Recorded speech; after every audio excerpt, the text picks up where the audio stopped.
Bueno, pues gracias antes que nada por aceptar la entrevista y podrías contarme un poquito sobre tu rol y presentarte un poquito más, el rol que tienes aquí en la secundaria. Claro que sí, buenos días. Mi nombre es Mireya Neri. Yo soy coordinadora académica en la Escuela Secundaria 55 Mixta, en ambos turnos, y también soy docente en química.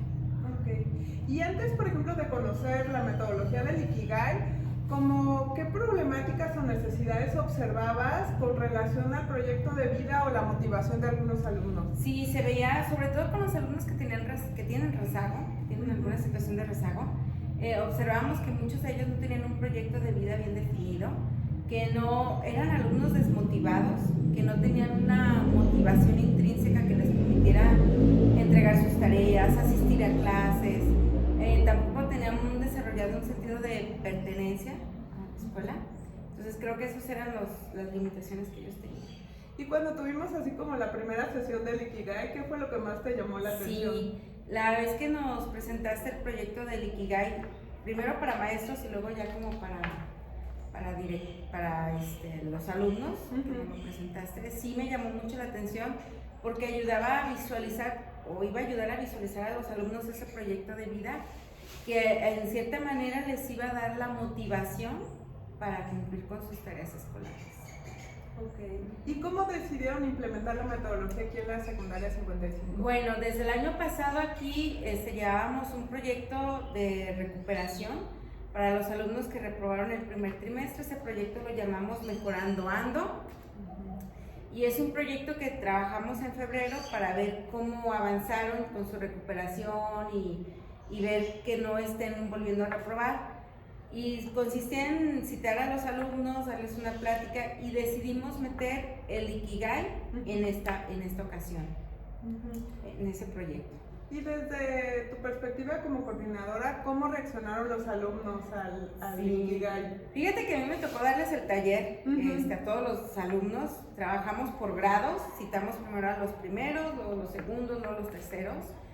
Y en los niños de primero fue muy bonito porque ellos, como que cuando tú les dices, es que puedes encontrar la motivación, y aunque ellos no sepan a qué se van a dedicar en ese momento, sabiendo que lo pueden cambiar en cualquier momento de su vida, sabiendo que lo que les gusta se pueden seguir dedicando a ello, como que les llamó mucho la atención el verse como un profesionista, como que hasta ese momento no se veían como profesionista, y pensar mucho menos que algo que les guste lo pueden utilizar después para vivir, ¿no? Entonces les abrió yo creo un abanico de expectativas en cuanto a su vida, y vieron pues que es importante visualizarse ya desde un momento, desde este primer momento como profesionistas.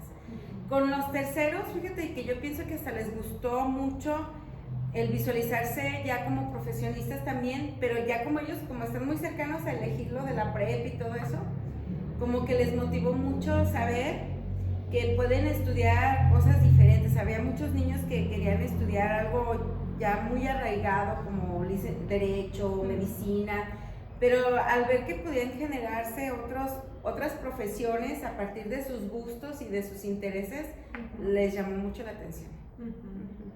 Y por ejemplo, para ti, ¿cuál sería como el momento más significativo del trabajo con el Ikigai? Híjole, yo creo que lo más significativo fue que pudimos apoyarlos en darle luz a esa claridad de su proyecto de vida. Cuando les brillaban los ojitos a los alumnos al ver que lo que les gustaba lo podían usar después para vivir, eso creo que fue lo mejor. Y sobre todo el verse que estas etapas secundarias un pasito para esa meta a la que se propusieron, ¿no? Lo vieron como eso, como un paso que deben de dar para llegar a ese propósito que plantearon en su Ikigai. Como encontrar como un propósito del por qué están aquí. Exacto, sí, porque como que lo veían como que, no, pues es lo que sigue, es lo que voy a tener que seguir estudiando, no, estoy aquí porque mi mamá me metió, no, porque mi mamá me manda.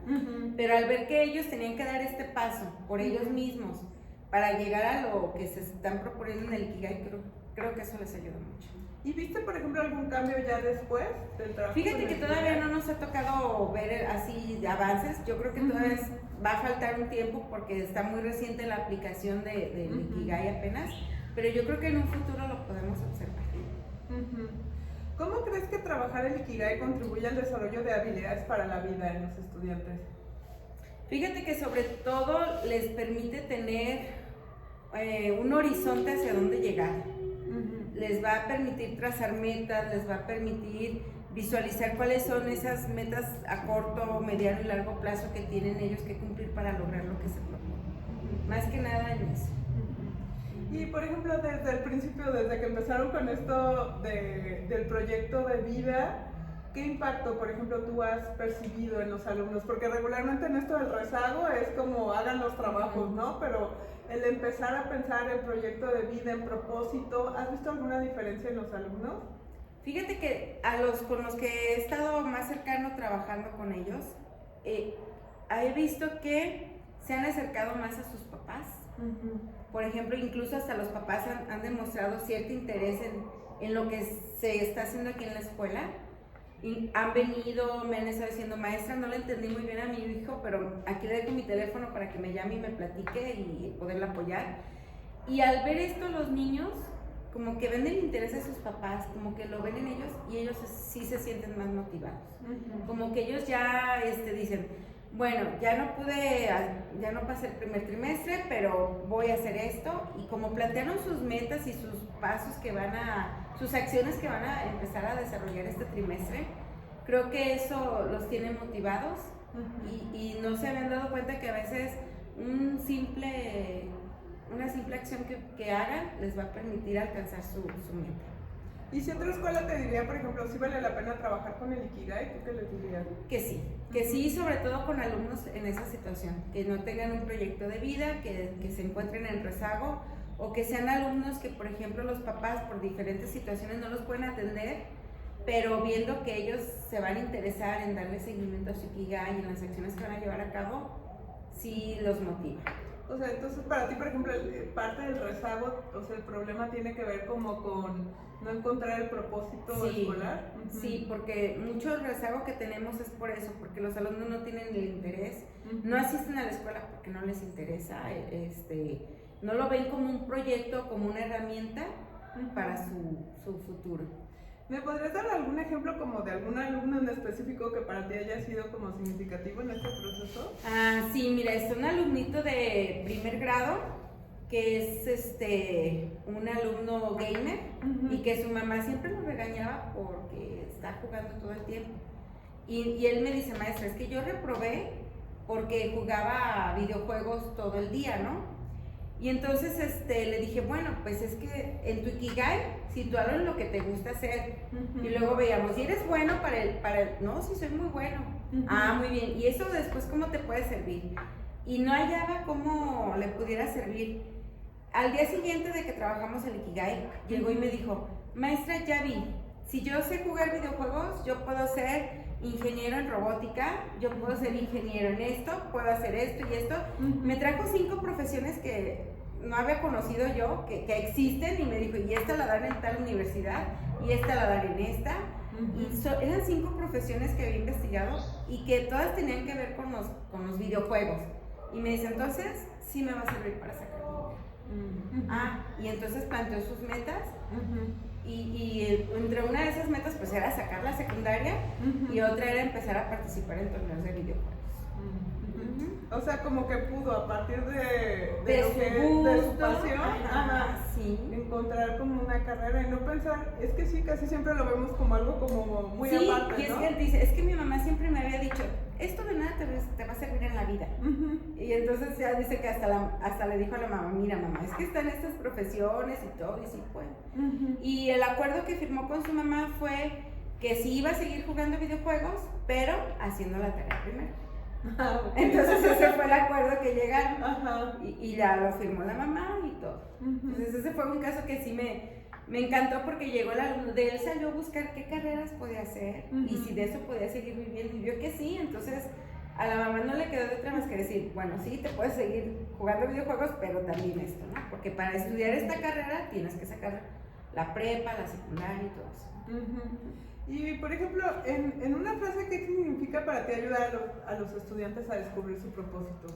En una frase, yo creo que pudiéramos decir que la escuela se vuelve una luz en su camino.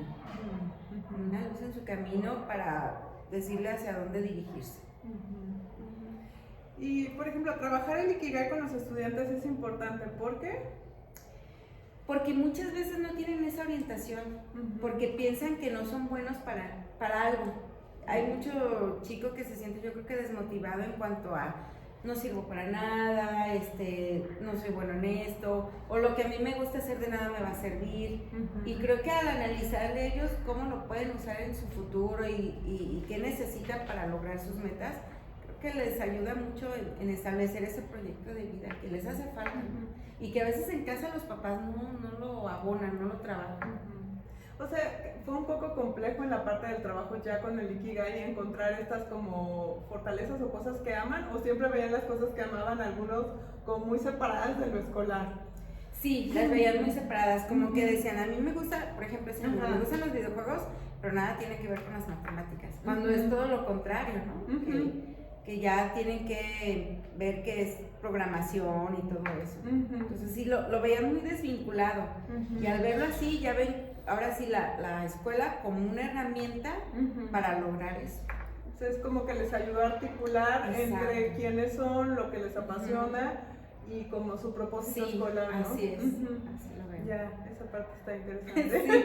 Sí. Habrá que ver qué resultados da, te digo, apenas lo acabamos como de implementar, y habrá que ver ahora que sigue. Yo pienso que va también a implicar mucha exigencia de parte de estos alumnos hacia el docente, porque por ejemplo, la programación tiene que ver con matemáticas, y matemáticas, el docente de matemáticas tiene que meterse a programación, tiene que ver, o sea, ya eso estaría de nuestra parte, ¿no? Como docentes. Ya para terminar, por ejemplo, el año pasado que se fueron a proyecto de vida, ¿tuvo también tuvieron resultados positivos? O sea, el abordarlo desde esa perspectiva y no solo desde los trabajos. Fíjate que sí hubo resultados positivos, incluso cuando comenzamos a llenar todo el estadístico, vimos que de cuando se trabajó exclusivamente sin el Ikigai, nada más lo del proyecto de vida, del 100% de alumnos a los que se les dio el taller, solamente un 30% volvió a reprobar una materia. Entonces sí tuvimos un buen número. Y yo espero que esto traiga mejores resultados. Claro. Sí, pero ¿cómo es tan importante, ¿no? Que encuentren como un porqué, ¿no? Sí. Como para la motivación. Sí, porque a lo mejor el proyecto de vida nada más les hablamos de que sí tienen que hacer esto, sí tienen, pero ahora encontraron ese porqué y vincularon, lo que mencionabas, vincularon lo que les gusta con la escuela. Ya. Bueno, pues muchas gracias.